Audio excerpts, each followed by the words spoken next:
We're going to jump right in and get started. I'm really excited for this. I know Nadia and I have been talking about a similar presentation for, well, I think even last year you wanted to present something similar at the Canadian Email Summit, our first event, and unfortunately weren't able to make it.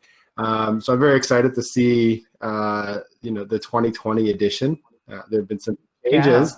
You're now with TeraGo, where you are the Director of Marketing and Branding. I'm very excited to see your presentation.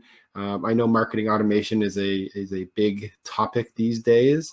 So everyone, I'm going to just finish my introduction. I'm going to duck out of the presentation, and at the end, if there's questions, I will come back and help moderate the questions. So please do put your questions in the chat window.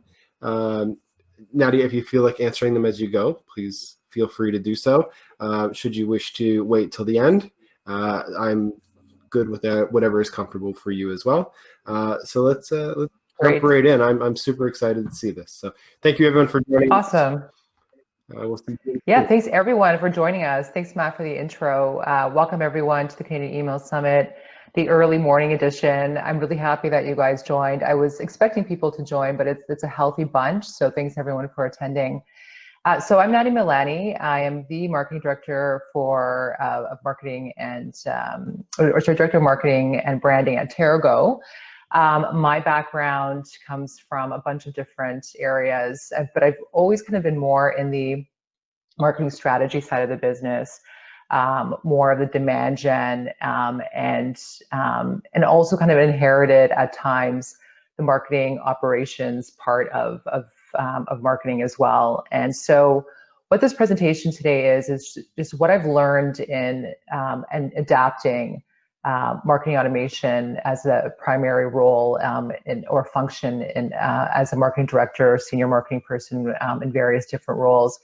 And what I've learned specifically around the people and how to really operationalize marketing automation to make it work. Because although we know that technology makes things great, I'm a very keen believer that it's really the people that drive the technology, not the technology that drive the people. Very much a debate. So here we go. So we only have 45 minutes, got a lot of slides. So my session today is really on how to operationalize your marketing team to win at automation. So did a little bit of an intro, but again, I've been in different marketing roles throughout my career on the branding side. I've also been on the marketing technology side of recent and worked at a whole bunch of different companies, enterprise companies, big companies like Rogers, small companies, content companies, startups. So have really kind of had a diversified background. Last year, it was really kind of a cool thing, was inducted into the Marketo Fearless 50 list, being recognized for, I think it's like one of the top 50 marketers in the world driving digital transformation and change. So that was kind of cool, unexpected, but I'll take it, sure. And being in the Marketo Adobe ecosystem, been talking and speaking with the Adobe team at various different events, and there I am as well. Part of Women of Email as well, sometimes in and out of the email geeks conversations, but not very, not on it all the time. I should be on it more. But anyway, so moving on, that's who I am. So, marketing automation is a big deal. You can't escape it these days, right? So love it or hate it.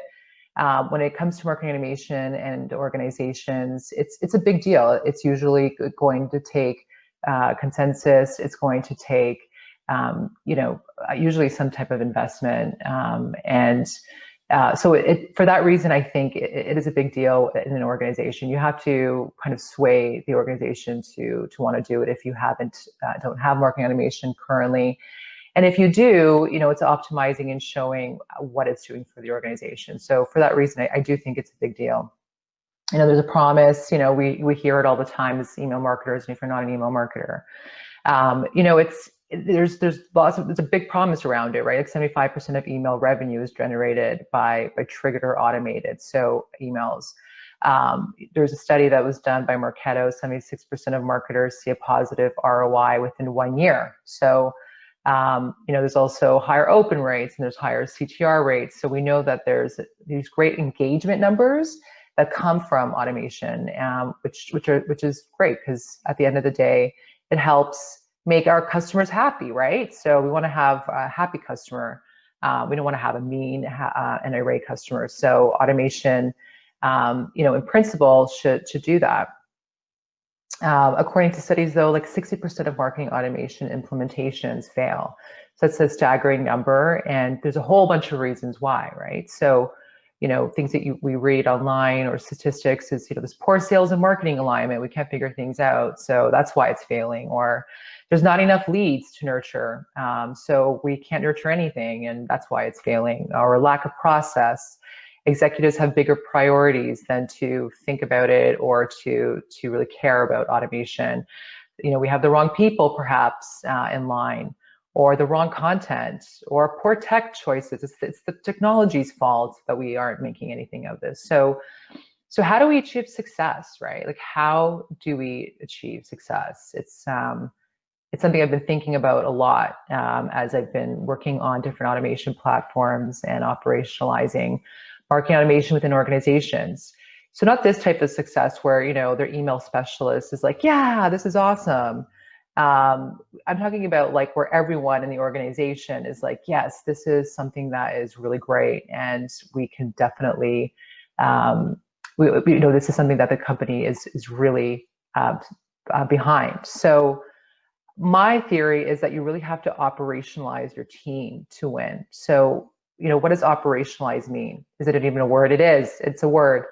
And it's something I use often in conversations with executive teams.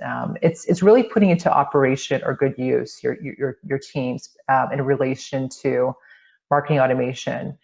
So it's really the strategy, the people, the processes that will drive the marketing automation that will achieve happy customers.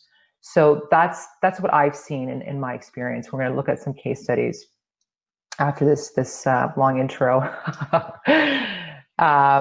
So regardless of what your team is, so we can call it marketing, because every organization has a little different way of calling it. If you're a small company or you're a startup or your enterprise, where marketing operations and automation lives, it really does vary within the organization or as per different organizations. So whether you're marketing or you call yourself RevOps or marketing operations, or you're the demand gen team and you oversee marketing operations, or you're the email channel team, the team that you build and the work that they do and how they work with everyone across your organization will lead you to automation success. And I truly believe that, and I truly have seen that in a number of different cases. If you don't have the right people and they're not doing the right things, and they're not really kind of driving towards a common objective, you're not going to get the success that you need. So, this is something that you've seen probably many times, but it's so easy to get lost in the shuffle when you're looking at automation platforms, when you're either implementing them or optimizing them. You kind of get lost. Sometimes you can forget about some of these things, and you might not do them in the right order. But what I've seen is that the people are at the center of everything you do, and it's really important to drive buy-in, have key objectives, metrics that everyone can align to, activities that everyone will be able to really execute. Driving tools that will achieve success and really generating results and evangelizing those results. So those are really key in driving success and operationalizing your marketing automation KPIs and goals. If you forget one of these things, or you don't do any of these things, or you don't do them in the right order, I have seen these things fail in the past. So what I'm going to flip to right now, and I'm not looking at questions, sorry guys. So if you're asking me any questions, and you may not, or I'm new to Hopin. I've joined Hopin from a webinar, looking at webinars. I've never presented on Hopin before, so I'm not going to. I just wanted to get discombobulated, so I'm just going to keep going and then take questions at the end. But what I'm going to share with you guys are really two stories. So 2 companies I've worked at, 2 marketing automation platforms that I've used, 2 different team structures that we had within the organization. So these are kind of 2 scenarios where we built automation teams from scratch. So it's not like a full-fledged marketing operations center of excellence when they started. So that kind of shows you the progression of getting there, and then how we achieved success through kind of the evolution. So here we go. So the company one that I'm going to share with you, it's an e-com company I worked at, and basically they had online store with 50,000 SKUs. Their main segment was B2B and direct channel. So they're a business-to-business customer, but they also love transactional sales from like direct customers. So and that's almost like B2C, but the focus was B2B. They were very early in their digital transformation roadmap. So automation was like this very elusive thing that sounded good, but no one really thought that we could achieve it successfully at the time. So they're really, really early in just thinking about technology and how we can integrate it within the portfolio. It's an enterprise company, so 800 employees across Canada, 135-year-old company, complex data infrastructure. So that was like really key there, because like to do anything right with automation, you really do need to figure out how it's going to integrate with internal systems. I'm not going to name the company. I don't work there. I'm going to go through some high level data here. I don't work there anymore, so I'm not going to actually name it here. But I think you'll be able to get the gist of the story and the key learnings that I learned from working there. So when I started working there in 2017 to 2019, really there was really no email strategy or automation strategy. So as an e-com company, we weren't really tracking RPE or revenue per email. So that's really important in an e-com company, because like there's so much transactional business, and emails help support a lot of that transactional business. So we weren't really tracking any revenue per email metrics. CTR was pretty good for an e-com. 20% opens was relatively a little bit low, debatable. E-com transactional emails tend to be a little bit lower. And then we were using ActiveCampaign as the email service provider at the time. So there's some limitations there. ActiveCampaign is great, I think, for like mid-sized company, but for enterprise, we weren't able to do certain things because it just wasn't integrating fully within all of our data ecosystem, basically. So 2018, we started to track all this stuff. We were doing better emails testing, a lot of A/B testing, moving into different types of emails. Then in 2019, it was all about plugging in automation and driving some real revenue growth. But there were some challenges. So there was siloed legacy data infrastructure, like we talked about. When you're working with automation at a big company, you really want to make sure it's integrated well, so you're able to see, so the data can flow and everyone can see what's going on. It's not just living in a marketing silo of data. So finance can see what's going on, and the analytics team can see what's going on. So that was a challenge, that there was a lot of old structure or old data kind of structures. So it was hard. It was kind of hard to see how we're going to map this out. How are we going to be able to get this data to integrate with that data and some of that. So there was limited marketing and IT resources, limited automation expertise, and CRM support was really siloed. So these are things like that you would typically will see at I think like most organizations will say that we're limited marketing IT resources, even though you may have lots of marketing IT resources, so it's probably a challenge that comes up a lot. At the time, there was limited automation, so we didn't have like a really core strong team that knew exactly how to do it. So that was a challenge. And then CRM was there was some support, but it was siloed, and it was operations of that was all centralized in the US. So getting anything updated, like custom fields for automation or any of that type of stuff, was tough. But really the goal was to grow revenue for small and micro segments. That was like the marketing goal. It's like we needed to do this for the business. So that was the primary thing. So they were all self-serve customers. They didn't have an account manager, and they needed to just go on to the site, purchase, and we really needed to help grow sales across not only that segment, but across all like certain verticals and categories of products. So that was the main goal. So that's when we started to look at automation. So we're like, how are we going to do this? How are we going to how are we going to grow this segment that doesn't have account managers that are self-serve? So we started looking at marketing automation as the way to do it. Then we brought in the automation success checklist. So we really started with the people, like how are we going to drive this? How are we going to get buy-in?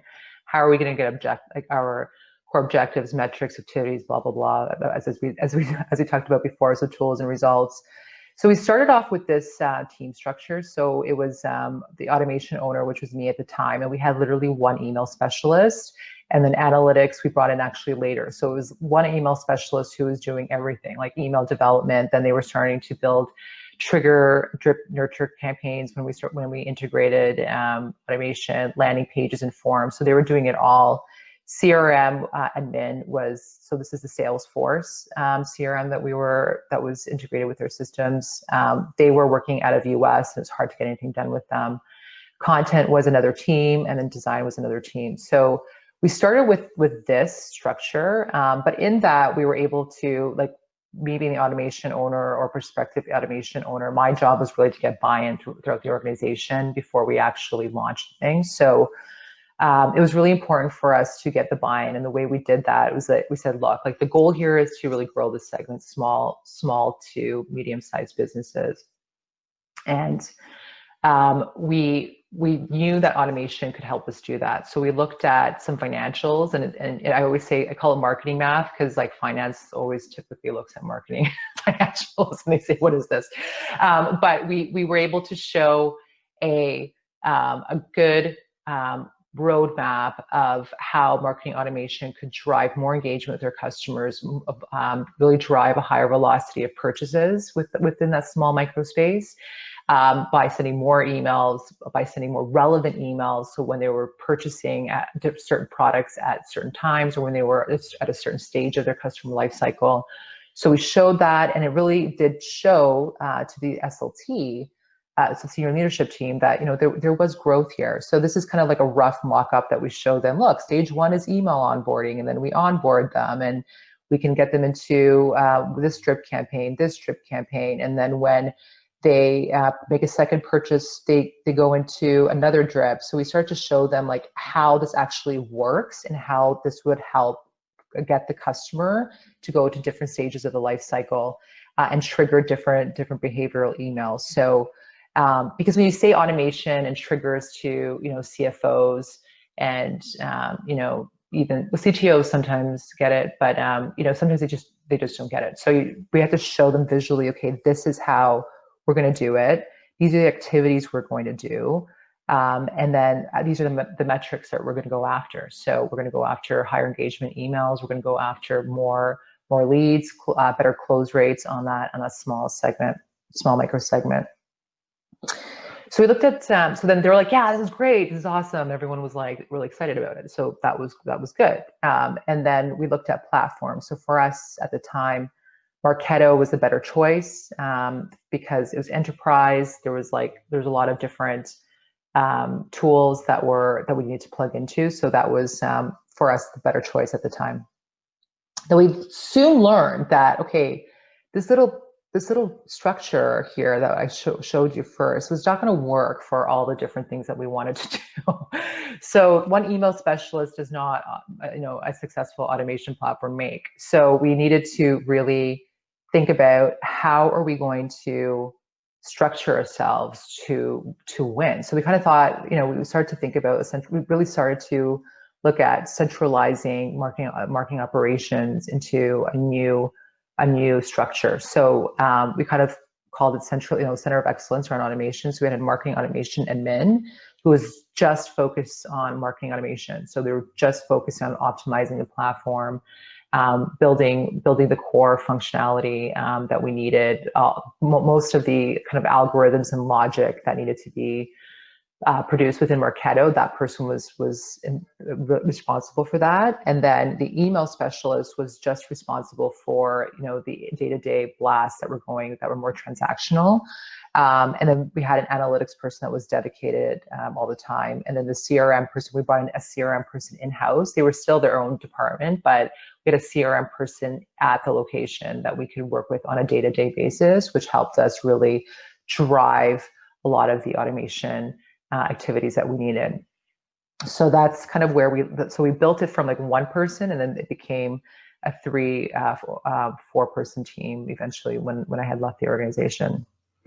But we also needed other help. So we also used the help of implementation partner and optimization vendor when we first initially launched, because it was really important for us to be successful, and we needed a little bit of help specifically around all the data integrations and like kind of the more technical parts that were more relative to IT. So we hired our company at the time, Demand Spring, who is an Ottawa-based company. They work out of Boston, fantastic.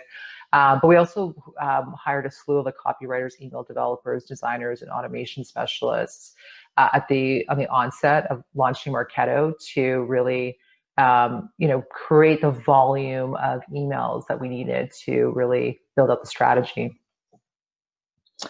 So results, the fun stuff. Yeah, so we really went from more customer-centric, or product-centric transactional emails, which we did a lot of throughout. So we didn't leave, we didn't stop doing that. But we looked at like, how can we help the customer? So what are emails that can help them?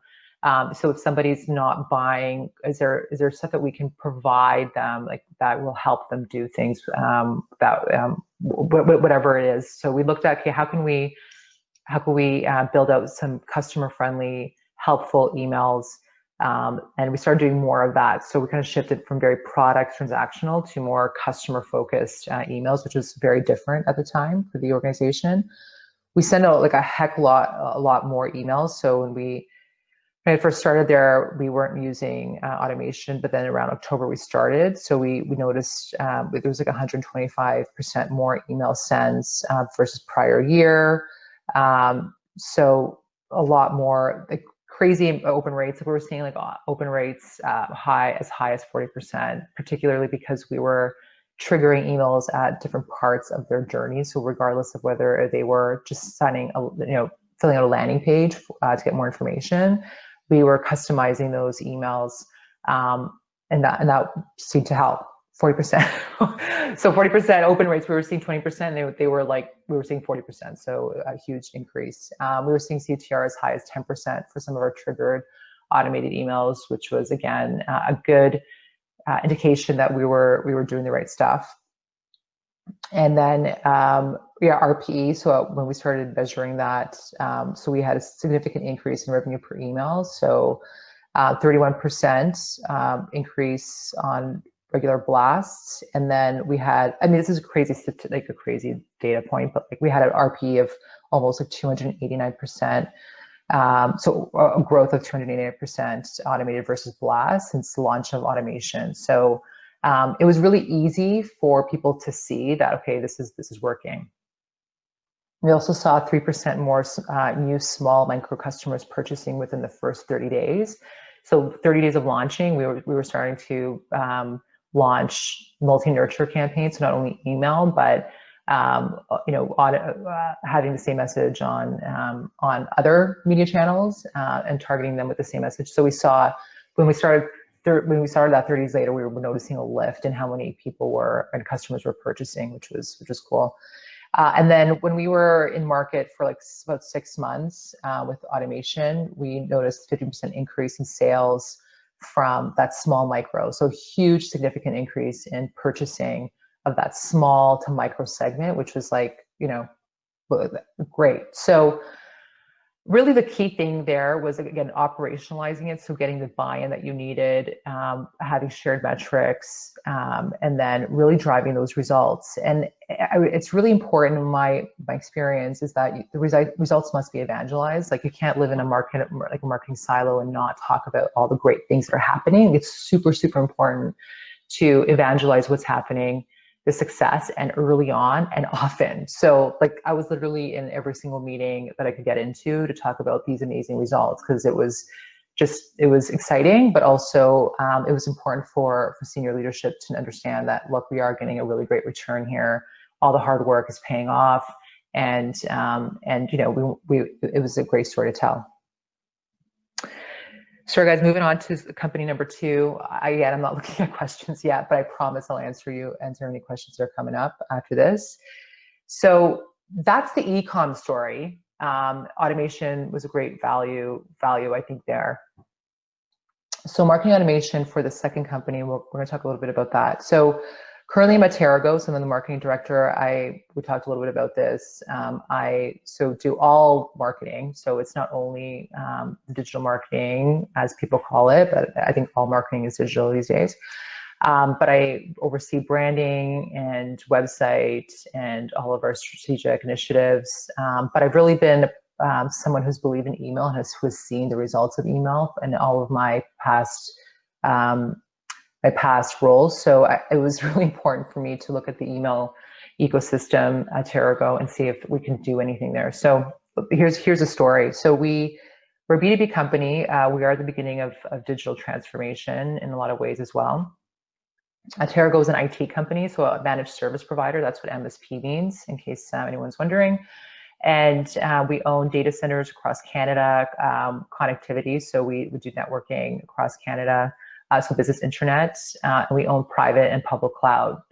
So we also help do a bunch of other IT things like helping organizations roll out Microsoft Office 365, et cetera. So there's about 100 employees across Canada. And it's about a 20-year-old company. It's publicly traded.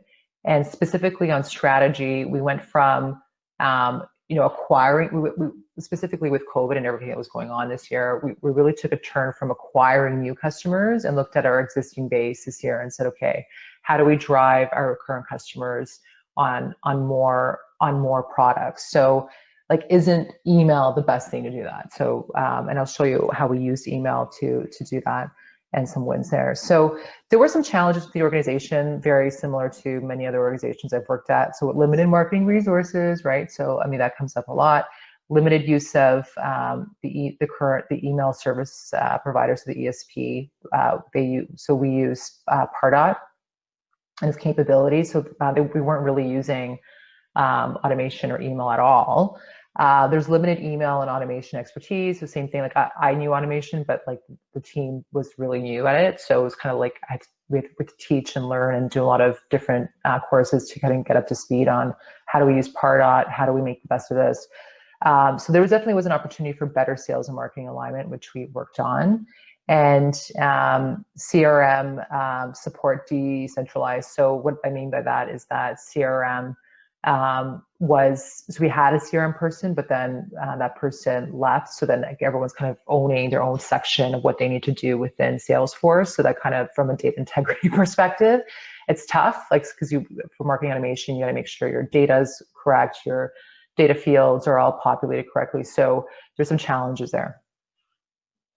So the email now next story is that in 2019 we delivered, last year. This is before I started working there. I started working at TeraGo December 30th, 2019. So literally the end of the year, and all of 2019, 8,000 emails were delivered the whole year. So there's about we have between 300 and 3,500 customers. So actual company accounts. So that was all year. So huge opportunity to deliver more. More, I know, is not always better. It's not about quantity, it is about quality. But there was just not really any email that was happening. So anyway, opens 28%, so really high. CTR is good. We were just doing blasts. They were mostly operational emails. 2020, our goal was to deliver a lot more, not just to deliver more, not only to just. So it wasn't about us just, it wasn't about the quantity. It was about learning. It's about, let's send more. Let's understand what our customers like. And then from there, let's fine tune what we've learned. So we wanted to keep the CTR around 2%, open rate at 25%. We wanted to activate account-based marketing as an expansion strategy. And we wanted to create a subscription center. We don't have an email subscription center currently. And just start creating more drip campaigns, et cetera. So 2021, we want to just make that way better. So I just wanted to highlight, we only delivered 8,000 emails in all of 2019. So a lot of room to grow there. But the strategic goal was really to increase multiple lines of businesses with existing and new, and so with new customers and existing customers. So accelerate the buying cycle and increase close rates. So that was kind of the strategic goal.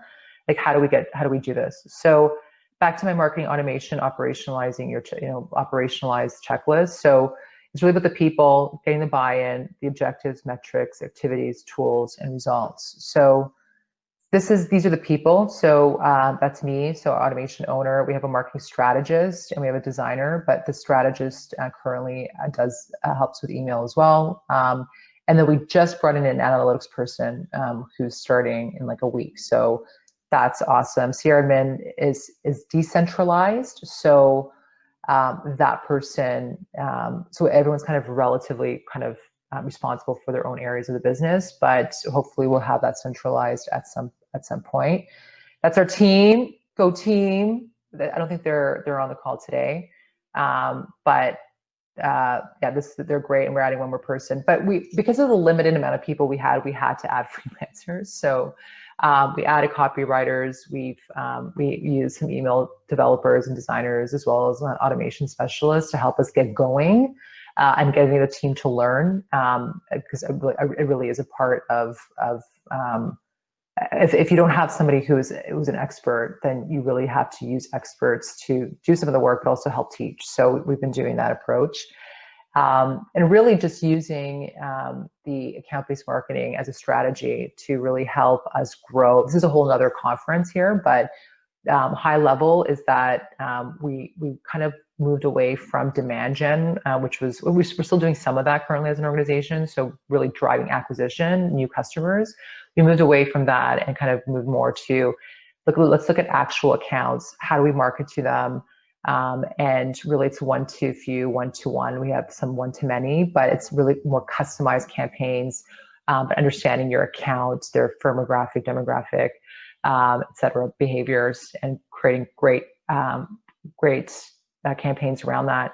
So the best way to do that is email marketing. Like if this is just one slide, we can find a lot of this stuff online, or with white papers, or an actual curated research studies. Like 60% of those polled for an ABM Leadership Alliance study in 2019 said that the most effective ABM tactic, campaign-based marketing tactic, is email. So that's what we did. We started using Salesforce as an inherited tool.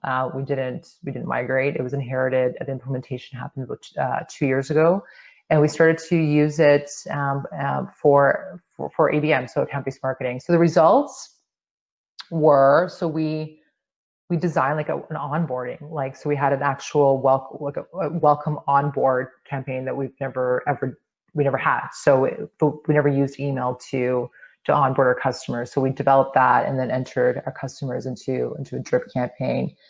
We started doing offers and promotions. Like we never did that before. So we started having somewhat of a transactional email. And we started doing that and started to see some really great success there. I'll talk about that later. We started doing ABM, so so we really wanted to get more products into our customers' eyes. So we wanted to really just create more awareness with our customers on all the different lines of businesses that we had. Currently, I think 89% of our customers only have one line of business with us, but we have many lines of businesses. So it was really about using automated messages and drip campaigns in some cases to drive that awareness around all of our products.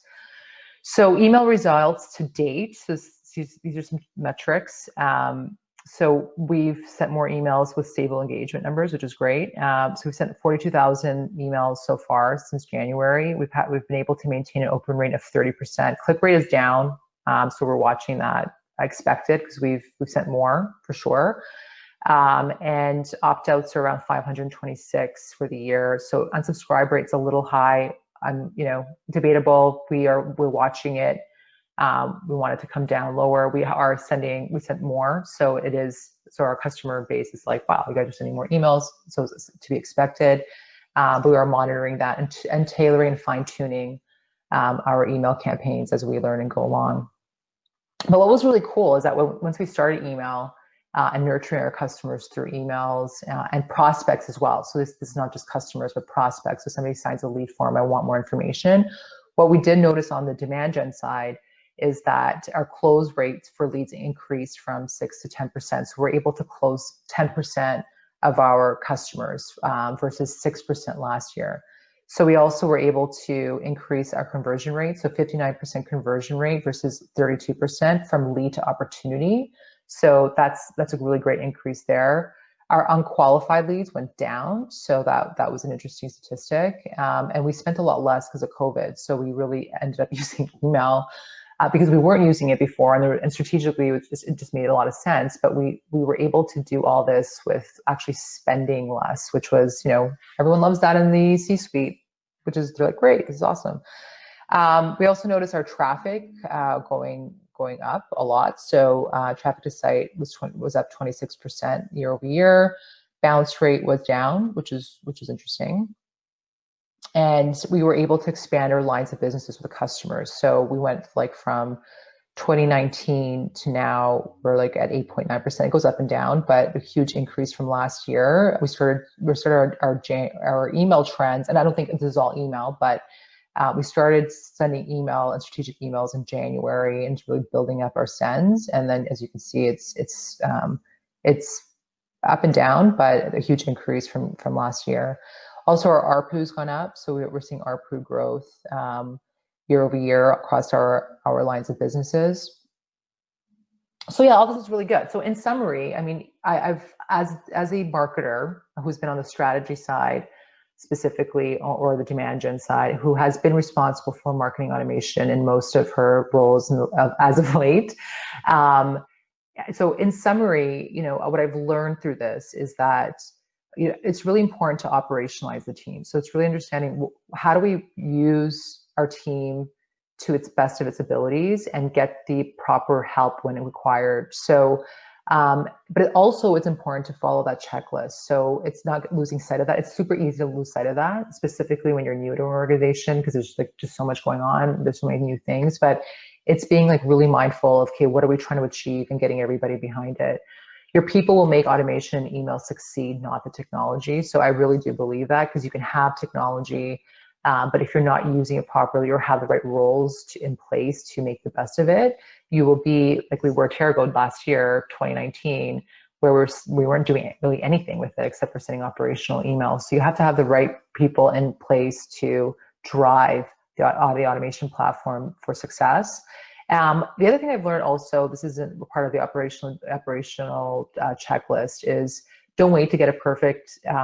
Go and tweak. So I know some people get bogged down, specifically in big enterprise organizations. They wait until to get it perfect. That's not. I don't think that's. And people, there's been a lot on this and a lot of conversation around this. This is nothing new, but I'm a huge proponent of that. And it's super important to celebrate and evangelize the wins early and often. So, I'm showing as much as I'm showing these results at this conference, these are results that I share frequently with my team, my leadership team, to show the results that we're able to drive. So that's it, guys. Thank you very much. Appreciate your time. Hopefully this was somewhat helpful, or at least you can say, yeah, I've gone through that, or I haven't gone through that. And so it's been a pleasure. And I'll take any questions if there are any. Great job, Nadia. I learned a ton, and this really isn't my area of expertise. So thanks. I think it was very interesting. We have some great questions. I'm gonna just start with the first one. The second case study that you talked about. Can you talk about the target audience and sort of the size that you were yeah, no, absolutely. So we are it's interesting because we actually shifted strategy last year. So we were we're very much focused on small and Soho, and we moved to so almost like mid to large. So that's who we're focused on, is more that mid to large customer base. And then so part of when I first started was to look at the data in the CRM to see, okay, what does that segment look like in the CRM? Because how many contacts do we have? Is it cleaned up? So that's who we were targeting, is that mid-size customer base. Great. And I think the question is really sort of target audience size. Size. So do you mean like, okay, so the actual organizations that, like how many people within the organization, is that what we mean? The target audience size? What Or do was we the list mean, size? So I guess number of oh, content. list size. So okay, thank you. We're talking email, sorry. Yes, very, makes a lot of sense. So we have, depending on what it is, so if it's an ABM campaign, so we actually, they're very customized lists, so account-based marketing campaigns. So we'll drive specific marketing campaigns or email campaigns for lists that are like 50 customers, because it's very, very targeted, personalized. Sometimes it's like three or four customers, depending on what we're trying to do. But if it's like a blast, we have 3,500 customers, so it'll be usually 3,500 if it's a blast. But if it's segment, so if we're using some segmentation on some of our verticals or our vertical products, then we'll even split that even more. So, but like as large as 3,500 at the second company, and then previous to that, we had about 100,000 contacts, and then we would split that up in various different segments depending on what we were trying to do. Great, thanks. So I actually like this question. So it's, are you using lead scoring? And if yes, did that help with the numbers and the conversion rates that you talked about? Yeah, so for the first organization, we implemented that and we started using that. We did notice in an early kind of beta that they were helping. Then we kind of weren't using it as much as we probably could have. A lot of lead scoring does hang on the ability for your sales and marketing teams to really align on that. So the first organization, we weren't as good as that at that. The second organization, we do use lead scoring for our leads. It's really early, so I don't have any data to show that, like how it's working, but we do take that into consideration. But it's just early on right now. Most of what we've been doing is just focusing on how can we move versus acquisition, like how can we move more of our customers to more like different product lines. So that's kind of what we've been focusing a lot of our time on. Great. I think we have time for probably one last question. This one's an interesting one. So how did you introduce, beyond sort of the ABM, which you've talked about, how did you introduce this to your existing customers, and sort of what was that process like, adding them into this new program? So interesting.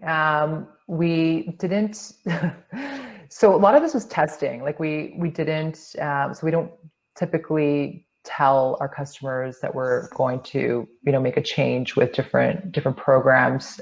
We kind of looked at some data early on in terms of like who are our best customers, and we did a little bit of some beta. So sorry, I'm thinking specifically about the first company that we looked at. So when we introduced marketing automation, we did look at our happiest customers and kind of put a small beta in place and start to see, okay, are they engaging with certain emails?